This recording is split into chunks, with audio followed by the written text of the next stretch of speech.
You know, the 1917 October Revolution didn't just change Russia. It literally changed the entire course of the 20th century. And right at the heart of it all, two men, Vladimir Lenin and Leon Trotsky. But how on earth did they pull it off? Today, we're going to dissect their very different and absolutely essential roles. We're going to see who was the architect with the vision and who was the master builder who actually made it happen. Okay, let's get into it. We have to start right here. This is Leon Trotsky at the exact moment of victory, and it is just pure revolutionary fire.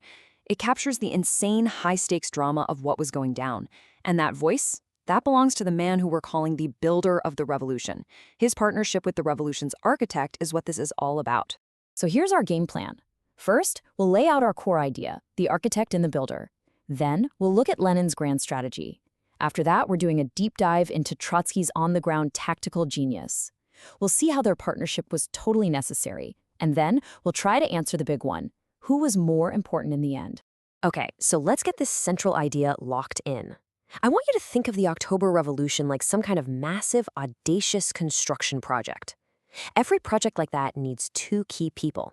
First, you need an architect, the person with the grand design, the blueprint, the sheer force of will to say, we are building it right here and we are building it now. That, my friends, was Lenin. But you also need a master builder, the one who actually organizes the crews, gets the materials, and puts the bricks in place.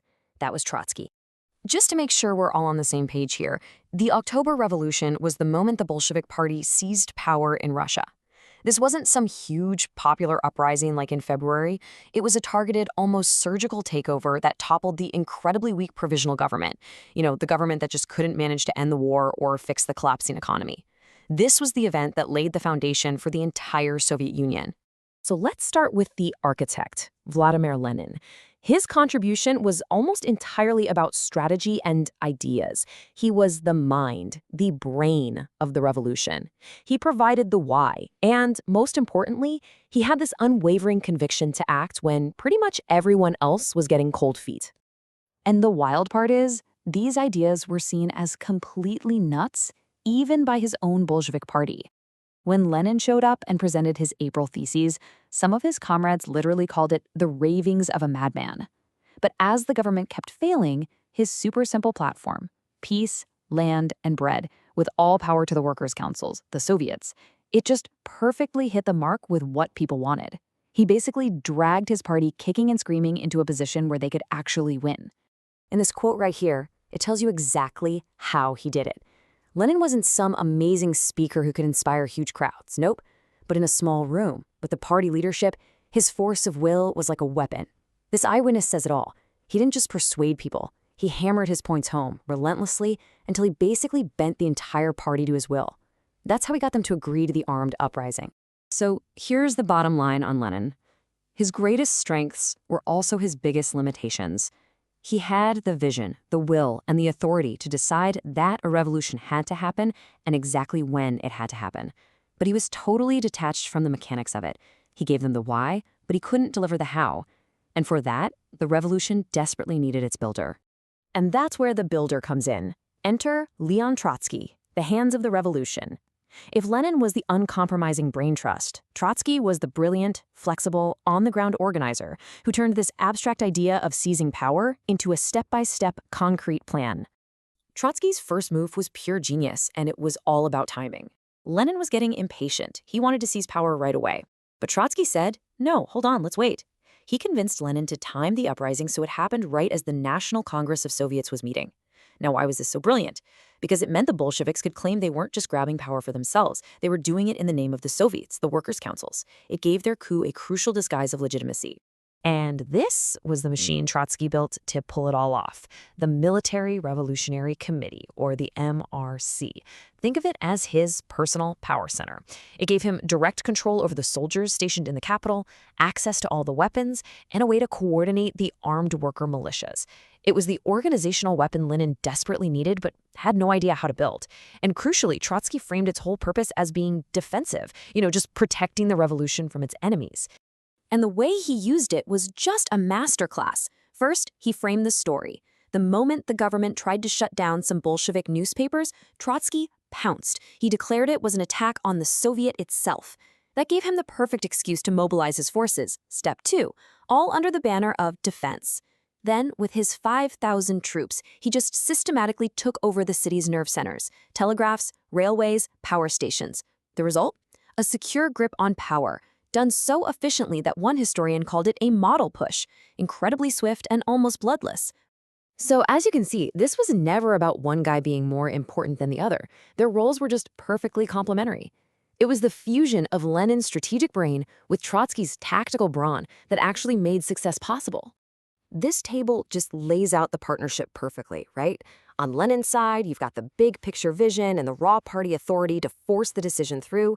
And on Trotsky's side, you have the tactical genius and the operational skill to actually make it happen. Lenin provided the why, Trotsky delivered the how. Each one brought exactly what the other was missing. So this all leads to the big question, the one historians have been arguing about forever.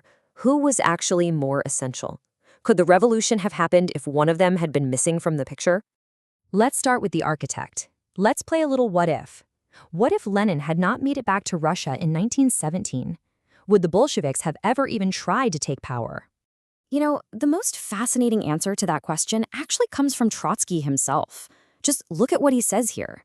He flat out admits that without Lenin, it would not have happened. He argues that the rest of the Bolsheviks would have just hesitated and totally missed their chance. But then, look at the second part. He also says if both of them had been gone, there would have been no revolution. It's his modest but very firm claim for his own essential role in the whole affair. Okay, so let's flip it. What if Lenin was there, pushing the party forward, but Trotsky, the master builder, was out of the picture? Could someone else have stepped up and done his job? Now, this one's a little trickier. On the one hand, you could argue that other people in the party were good organizers, and the government was so weak it was practically a gust of wind away from collapsing anyway. But on the other hand, Trotsky's specific contributions were pretty unique. That delay for the Soviet Congress? A political masterstroke. Nobody could fire up a crowd like he could, and he was the one who personally masterminded the entire physical takeover. So sure, an attempt might have happened without him, but would it have succeeded? That's far from certain. So when all is said and done, here is how it shakes out.